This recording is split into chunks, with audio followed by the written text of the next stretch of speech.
Thank you, Andrei and Sabina, for being here with me today on such a short notice that we organized this dialogue. And I'm so happy that we're using the time what we have in our hand. Yeah. So let's start with your both. You work as a curator, Andrea, and Sabina, you work as an interdisciplinary artist, as an art manager, and you do a lot of things. So, but I want to talk about first your work together as well. That is NGO Marginal. And you come from Romania, and we're here today in Rome, which is such an important occasion to have work of different artists and people coming here and sharing with us as well. Yeah, well, I think Marginal somehow appeared organically between us because Sabina wanted to do art. She's an artist. So I didn't actually know what I wanted to do, but at least in Romania, in order to be able to function as an artist, you need some sort of legal framework. And that's an NGO. And I think we started doing it and figured what we want to do with it along the way somehow. Yeah, it's like that. Yeah. We had a brief idea. I mean, we had a brief idea of the direction we wanted to go in, but everything else just happened organically with the people we met, with the ideas that we had, or other people shared with us. I mean, we had like a starting point. We were figuring, okay, we want to work with artists, we want to work with researchers, we want to give young artists and researchers a new platform to engage and do, well, significant work, hopefully. But then, as we kind of started and went along the way, we actually started to meet a lot of people from fields that we didn't really plan from the get-go. So I don't know, people from cinema, people from biology studies, botanics, all sorts of environmental related fields of study. So we just kind of realized, okay, we need to keep this kind of fluidity so that things that come along the way can kind of insert themselves into something that's hopefully will become bigger than us, I hope. So the focus of your studio is what I've heard or what I know by studying is art and science and technology. And that is what you are both doing in your individual practices as a curator, Andrea, and you as a artist, Yeah. I guess.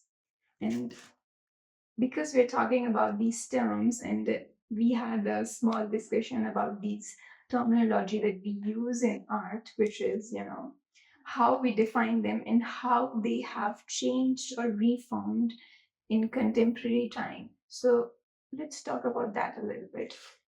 The main word is interdisciplinary, and how do you use that in your practice, both of you as a curator and you as an artist? We had a long debate on that. Mhm. I think last year in late winter, we were having again the debate of what kind of artist I am. Because I've been using interdisciplinary, multidisciplinary. Then I figured, okay, this is so hard to define all the time because it's actually such a biased, we have such a biased way of using these terms. So I figured, okay, I'm just going to use visual artists. And then Andrei was like, yeah, but you don't just use visual media, do you? Yeah, he's right. And then one morning he came very enthusiastic and he was like, yes, I found it, the term that defines your practice. And I was like, yes, tell me. It's none of the above, it's post digital artists. which sounded, I mean, we have this kind of active mannerism of putting posts in front of anything, and it kind of just feels like it's contemporary, even though it's not necessarily. And every time we use this particle, we figure it's something that is time related. It's after something, but it's not. It's not after digital. And he started explaining what it means, and it had. I mean, it was connected to digital media, but not necessarily focused on them.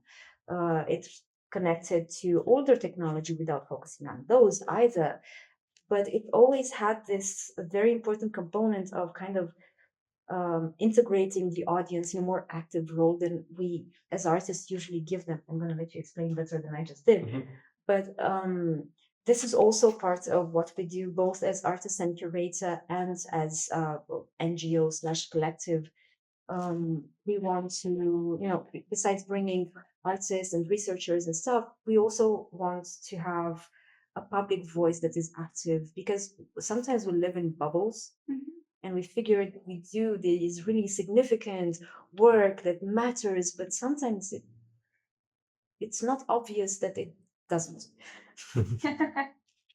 Yeah, I think you started with art, science, and technology. I think that deep down, these are buzzwords, just as interdisciplinary, transdisciplinary. They're just things we need to. I mean, we use them as well, but we use them because the entire framework in which we operate needs labels, end of the day.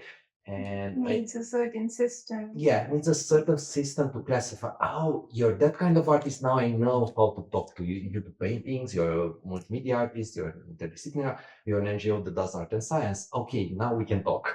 But I think deep down, it all comes down to two things, at least for me, the things that we're looking at is one, the process, and our science and technology is, in spite of the name, it doesn't necessarily mean working with scientists.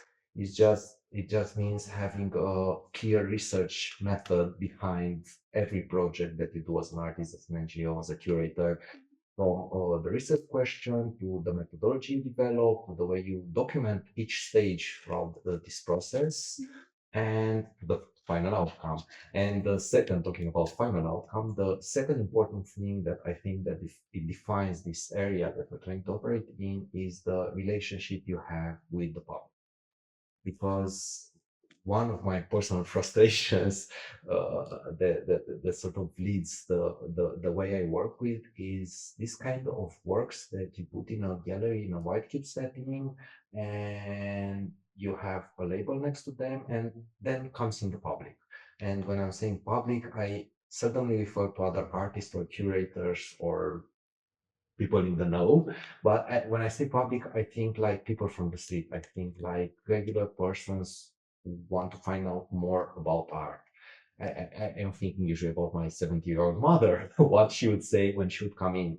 And when I'm thinking about art, science, and technology in the sense that we operate with it, is that the artwork needs to speak by itself. It needs to talk to the audience in a manner that is relevant to the people who see it, and also these people can understand it without using the dictionary. And become interested in it. Yeah. Because there's a lot of art that is kind of stuck into this kind of a conceptual approach of doing it, which has become very rigid and very what's the word used, cryptic. Cryptic, yeah.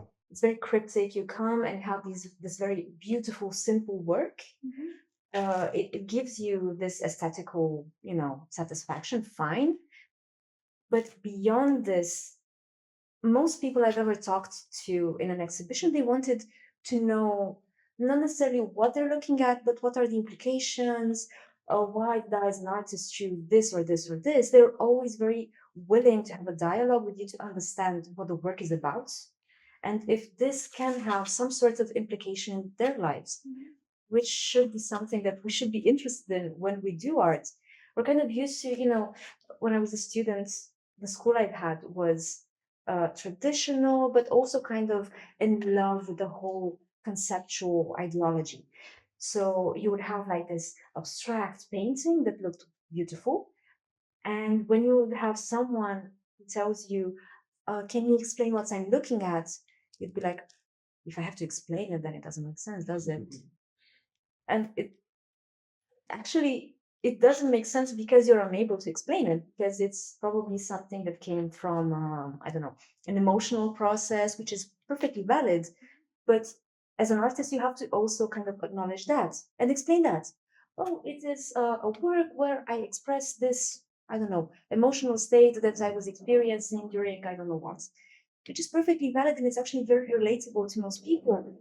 But we don't do that most of the times. We're like, hey, you need to understand it intuitively or don't, which kind of the whole, bubble of art and science kind of comes out of that, and comes with an ideology where, okay, the audience is active, it's impacted by this. We as artists can have a very active voice for society. We can kind of measure, culture in general can measure the pulse of a particular society in a particular time, but it can also influence positively, not just, observe and kind of relay that, okay, this society is kind of, I don't know, having this problem or this. We can also influence that by, I don't know, attracting attention to something that is not discussed. We cannot come up with solution most of the time, but we can start a dialogue that might lead to solutions from people, from fields where they can actually have a stance. But I think the project we see behind us, uh, actually, you should tell the name. I don't remember in the chronological order that you have put it. So, do you want to say the title of the project? It's called Share, Tag or Die, and it's the third edition, so it's Share, Tag or Die Europe-wide. Share, Tag or Die Europe-wide. Okay. So I think your project, the keywords we just talked about, relevance, conceptual, and also the implication, because you're using in this project Insta post that you have collected Europe-wide, I think. Worldwide, actually. Worldwide. Okay. And then you used that database in a very historic technique, if I would say, of photography, which is something very mechanical in sense, but in a very scientific world that we're living in. So you are kind of mixing technology with materiality. So there are several layers to it. So going back to the questions that Sabina was mentioning that art should ask, this project talks about our addiction to social media as a way to interact with the world that ultimately prevents us from actually interacting with the world. And yeah, we collected the Instagram post via an open call, which also hacked the open call system because it wasn't based on a selection, but anyone, it's not curated. Anyone who sent a link to a social media post was in the exhibition. And choosing a historical photographic technique takes this intangible social media into the physical world because this is the way we show it in general. And even here, in order to see all the posts, you need to actually touch the material, which is not possible in the digital space when you talk about social networks. And it also has a scientific component because we worked on last year's edition, and on this year's edition we worked with scientists as well. Last year we worked with someone from the Leather and Textile Institute to see how we can improve the technique and the interaction between the cyanotype technique and fabrics. And this year we're working with the Laser Institute in Bucharest because the cyanotype is based on UV.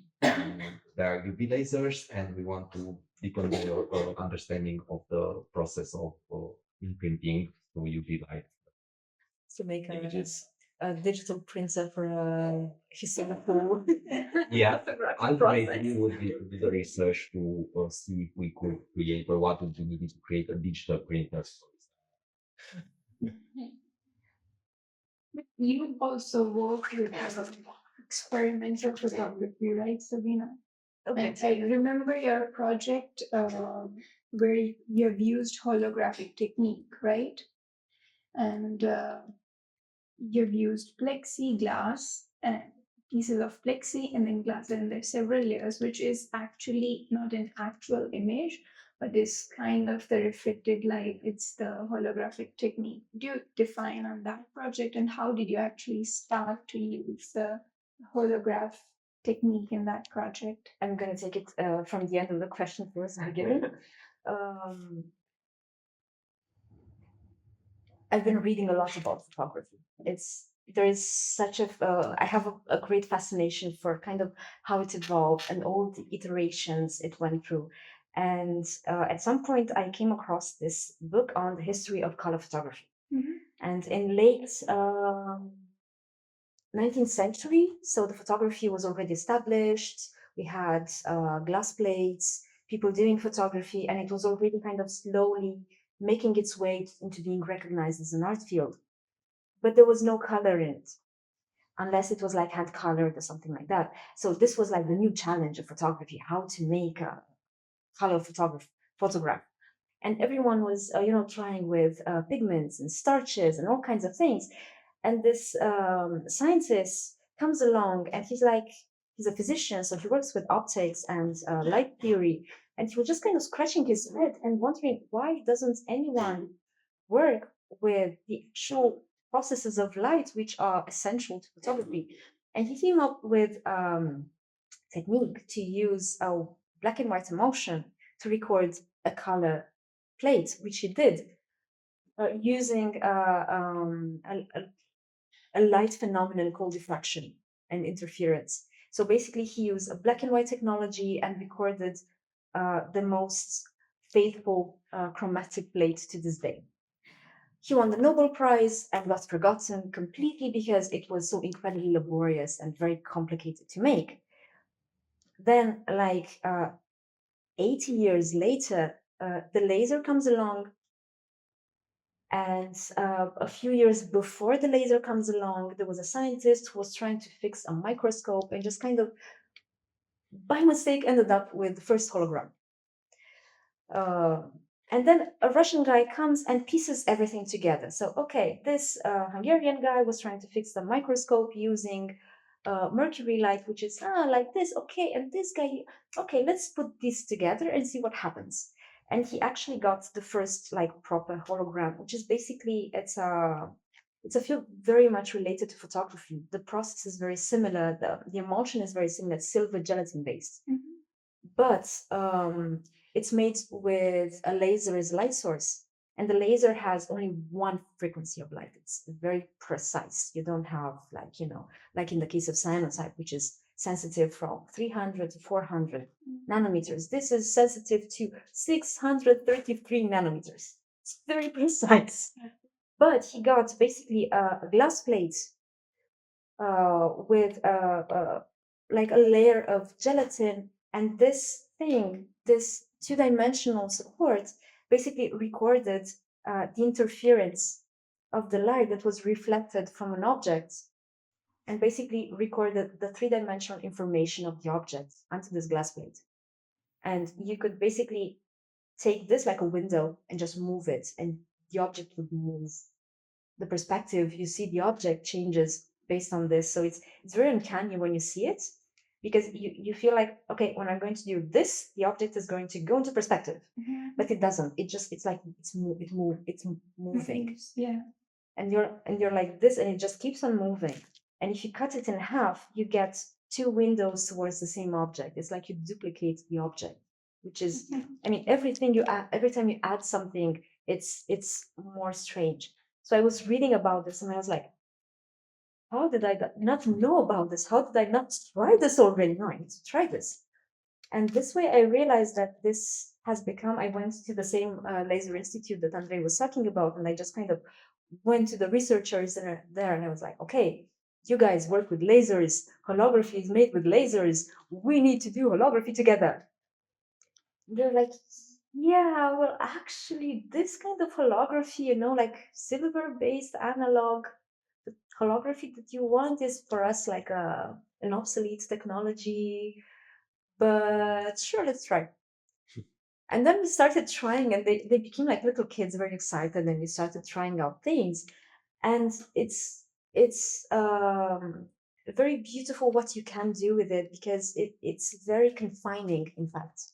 It sounds very spectacular, but it's a very confining technique, because you need very strong technologies to have big holograms. If you want to record a living body, it becomes even more complicated because you need a specific kind of laser. So it's very strange. And I wanted to make a project that involved the performer.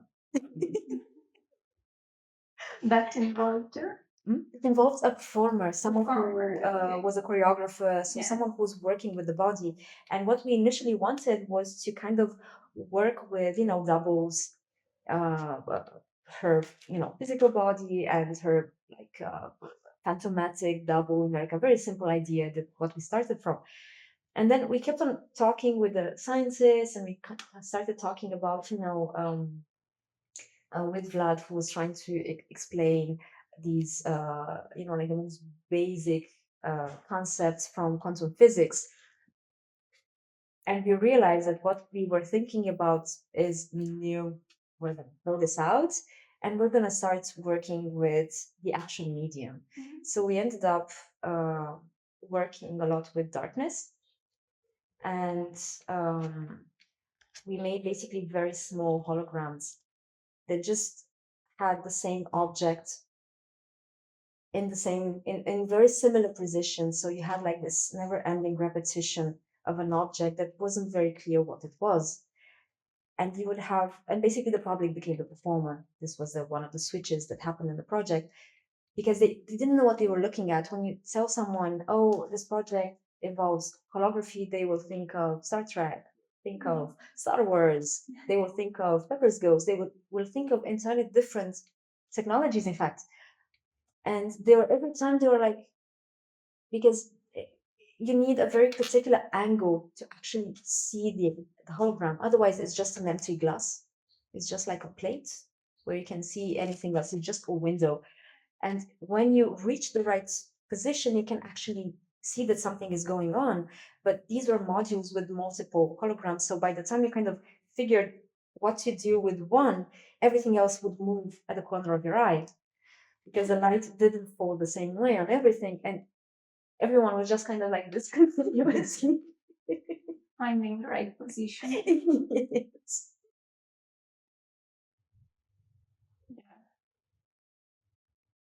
You were sharing the details and how you started the project. That is really important, because how you reach to an idea and then how it evolves throughout the process.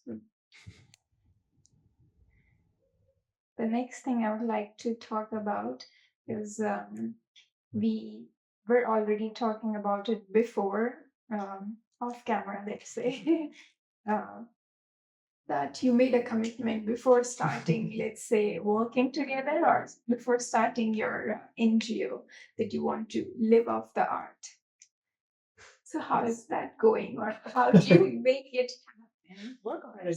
Yeah, it's a mix. It's not only that. It was a commitment that we made because we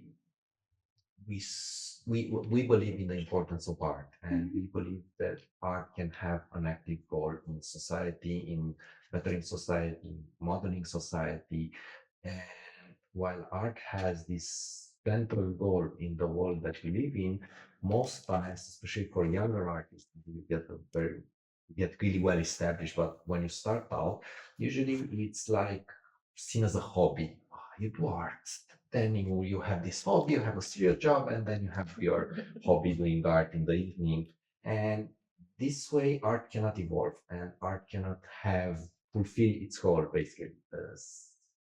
Cannot be a work, cannot be considered a work, Yeah. depending, if it gives you a living, if it sustains you. Yeah, it's I mean, also because, let's say, the work you make, the work you create depends on individual practice as well, because many work on an immaterial practice which doesn't have an economic value. So not every time you will get an economic value of the work. So are you living off the art in that sense? I interviewed another artist before you, and he has been my professor as well, and he works a lot with projection, and his projects are also site specific, and so they are for a certain time and then they disappear, but they have the most value because they are moving in a certain space, or they have in a certain space, but still it's a work, and it has the value in its sense. But how do you complete the circle of making a living out of the art? we were actually discussing this and a lot. And what you're referring about the materiality of art, I think it refers to a very specific kind of art, which is the let's say, traditional visual arts, like painting, sculptures which have a finite form, which can have an economic value, but I think art is much more than that. And as art evolves and actually evolves and also at the same time goes back to its roots, connecting different fields and losing materiality, we need to talk about actually a different business model to the way we monetize art, because we have some examples from performative arts where you just sell tickets for show, but that's again not fully applicable into art. You have the business model of visual arts where you work with a gallery and you get part of the value of the work when it's sold. But I think art can, and also you mentioned the economic goal of art, but there's also social goal of art. So if we think No, it's not the goal, it's about the economic value that comes to a certain point. Like it has a certain economic value as a commodity, because at the end, depending on the work and the material, at the end it becomes commodity.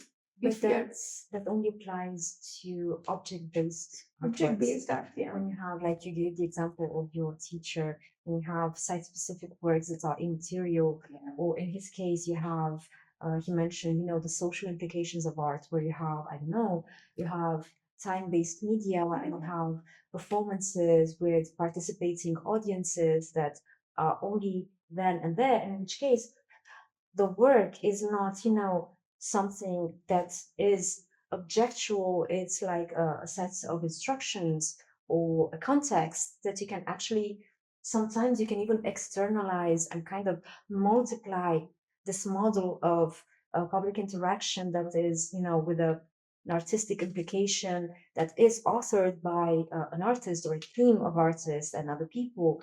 And this can happen even in the absence of the artist. So like you mentioned, you need a new kind of business model that doesn't, capitalize on an object, like on a finite thing at the end of a project, that kind of capitalizes on the capacity to make something happen. So pay stipends or create contexts where people can work together and co-author pieces of work. Because when you have an artwork with, I don't know, 10 authors that are 2 artists and 1 programmer and 2 researchers and so on and so on, how, let's assume they have like an installation at the end that can be sold. How do you cut, at the end? The gallery gets 50% and then 10 people kind of cut equally what's left. How do you pay them? Do you make contracts? It needs a new model to work in. The entire artistic sector needs this, cultural sector. And actually it goes further than that if you go into the social impact of art, because when you talk about an NGO that fosters to homeless kids, for example, you don't talk about the economic role of that. No. Because it's impossible to say what's the economic value of offering food and shelter to a 5-year-old. But the economic value can be huge 20 years ahead. And art can do that, especially if you have a socially engaged art. Yeah. Because usually when we do projects, we have all kinds of mediation events where we involve public, but also like marginalized categories, let's say. And for example, we have worked with kids from foster homes, and they learned about ecology. They learned about their responsibility to the planet. They learned about all this stuff, and that's not economic value. It's social value, but it should be monetized somehow. It should be monetized to have a sustainable system. Yes. That's the Exactly, yeah. So you can keep reworking it, redefining your products, bringing them to the third edition of this one.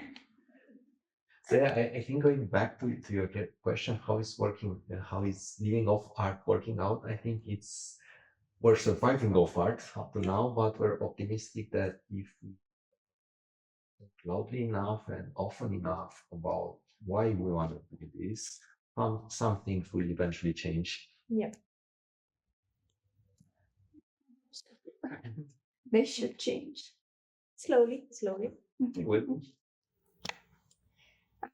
let's close our dialogue within, let's say, a base question that we have at NODO is, what would you say to your contemporaries or the generations that come after you to do it? Why not? Yeah, join us. That's it. Join us. I mean, there's nobody coming after us. We're all coming together, and everything that we do extends with. I mean, most of our project involves this transgenerational knowledge exchange, and we try to build systems where there's no age difference actually. It's just about getting together, about breaking all the differences between a more established artist and an emerging artist and an artist who doesn't know he's an artist yet because he or she are 16. And it's all about coming together and talking and being curious and opening up and just connecting with others. So yeah, join us. I think that's what I would say. Right. It's a movement that we have to make Yeah. and create. Yeah. Yeah. Thank you. Yeah. Thank you for having us.